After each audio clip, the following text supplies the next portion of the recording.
Assalamualaikum dan salam Sarawak Maju Makmur bersama saya, Hafizah Munirah Mahrab.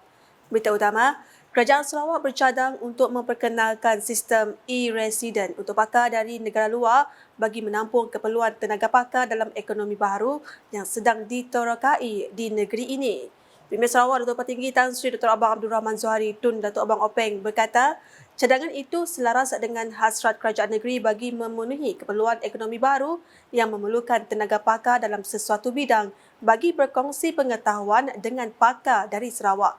Menurutnya, kepakaran dari luar negara boleh membantu Sarawak melahirkan tenaga pakarnya sendiri untuk menggalas tanggungjawab dalam meneraju ekonomi baru yang diperkenalkan oleh Sarawak pada masa hadapan. What we are going to do next is e-resident. Dia boleh di tempat dia sendiri, dia mengurus kilangnya di sini, tapi kita beri dia special pass for them to come in and out. Beliau berkata demikian semasa majlis perasmian bangunan Tun Abang Haji Openg Digital Center Tahoe DC di Universiti Malaysia Sarawak Unimas di Kota Samarahan pada Jumaat. Premier Sarawak menambah sistem baru itu dapat menggantikan kaedah sekarang yang memerlukan masa yang lama untuk diproses dan diluluskan. Tegasnya sistem baru tersebut akan dipantau dengan ketat oleh pihak kawal selia dengan kerjasama negara asal mereka bagi mendapatkan maklumat prestasi dan disiplin mereka sebelum dibagi kebenaran untuk mendaftar dalam sistem e-resident. Malah jelasnya pendaftaran ini akan dibuat melalui satu kawal selia di mana kita akan menetapkan syarat-syarat yang ketat sebelum PAS baru ini diberikan. Bagaimanapun, Premier Sarawak memaklumkan perkara tersebut masih dalam peringkat perancangan dan kertas kerja sedang giat dilakukan sebelum dibentang dalam persidangan Dewan Undangan Negeri Dun Sarawak akan datang. Dalam ucapan sama, Premier Sarawak memberitahu 3 bidang kemahiran utama diperlukan dalam usaha memacu sasaran kerajaan Sarawak mencapai status negeri maju menjelang 2030.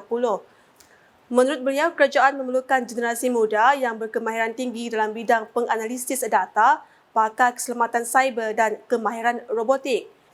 Premier Sarawak menambah penganalisis data amat diperlukan buat masa kini bagi mendapatkan semula semua maklumat sebelum ini untuk mencipta produk baru.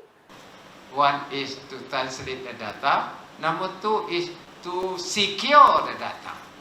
Kalau tak kena curi, macam-macam scam gini.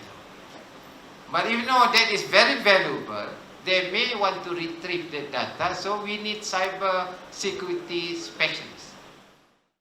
Manakala itu, kemahiran robotik turut diperlukan bagi mentafsir data yang telah dianalisis sebelum dikeluarkan untuk menjadi satu produk yang baru.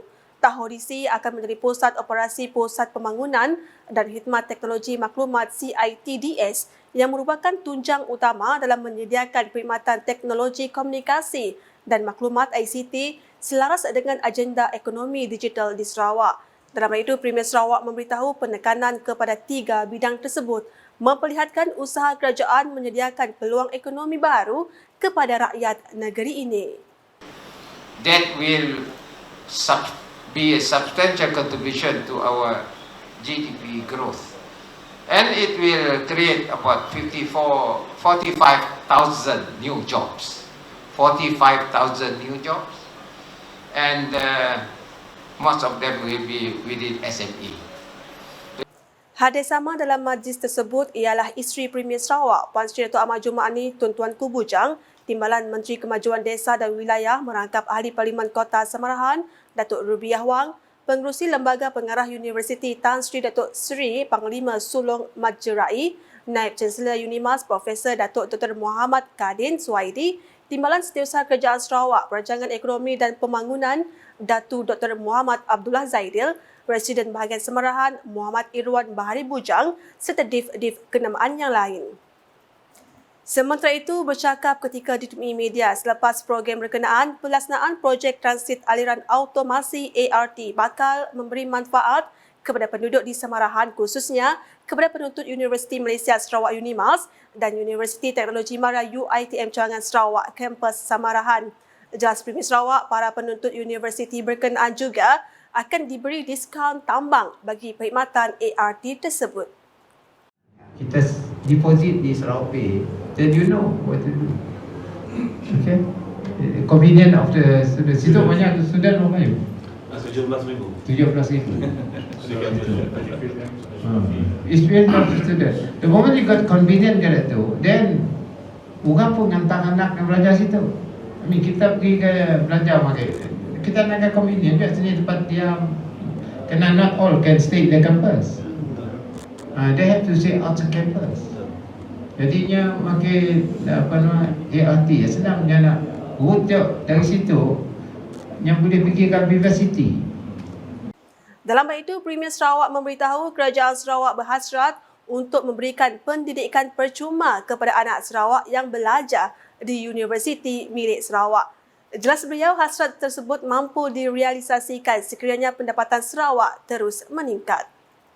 Sebabnya saya tubuhkan dana berdaulat, sovereign fund, where we save money, with that return of our investment and the saving. Then I want to look into the question of university tertiary education. Sebenarnya biar kita, they are eligible to pursue their education, but then sometimes keadaan keluarga tidak mampu. So what I do, I will revamp kita pun scholarship, and my kami pun intention is, if possible, those who are eligible to study in tertiary education, and we give loan, bursary, scholarship, and one day we may give free education, tertiary education. This happened to Scandinavia, it happened to Germany, and many other developed countries, and then they become developed because of the scheme. Di Bintulu pula, Kerajaan Sarawak dan Persekutuan terus bekerjasama dengan rakyat untuk memastikan pelan pembangunan di negeri ini berjalan lancar. Timbalan Menteri Penerancangan Bandar, Pentadbiran Tanah dan Alam Sekitar Sarawak, Datuk Lentalis Saleh berkata, kerajaan akan menekankan pembangunan di kawasan luar bandar untuk meningkatkan pertumbuhan dan pembangunan ekonomi Sarawak. Jelasnya, pembangunan infrastruktur asas seperti elektrik, air dan jalan raya di Sarawak perlu dilakukan secara berterusan dan berfasa.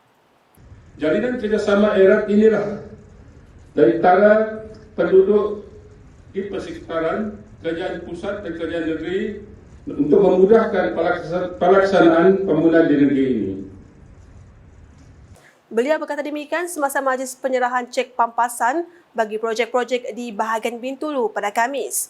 Tambah Datuk Lentalef, untuk melaksanakan pembangunan ke semua infrastruktur berkenaan, kerajaan memerlukan tanah dan perlu mengambil balik tanah sama ada melibatkan tanah berhak milik ataupun tanah hak adat Bumi Putra NCR.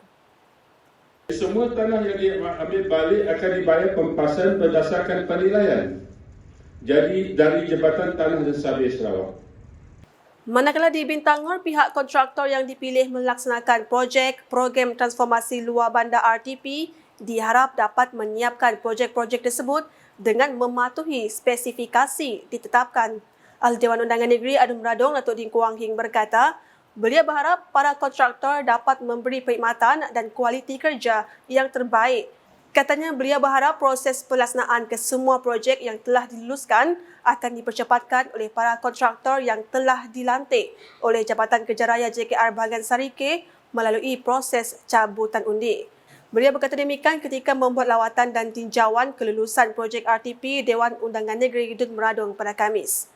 Antara projek yang telah diluluskan adalah menaik taraf prasarana jeti tebingan Sungai Jalan Maju Bintangor dan Jalan Utama Sun Lee, Sungai Bakong Bintangor dengan kos berjumlah RM70,000 serta menaik taraf prasarana halaman depan Rumah Adam, Sungai Kesar dan Jalan Utama Rumah Medan, Sungai Kedup dengan kos sebanyak RM50,000. Sekian edisi malam bersama saya Hafizah Munirah. Berita lebih lanjut boleh ditepati di semua platform media sosial Lukas termasuk portalukas.sarawak.gov.my dan UKAS channel di YouTube. Sebelum mengakhiri buletin UKAS, saksikan sorotan Majlis Perasmian Bangunan Tun Abang Haji Openg Digital Center di Unimas pada Jumaat. #Saluran Informasi Rakyat. Salam UKAS.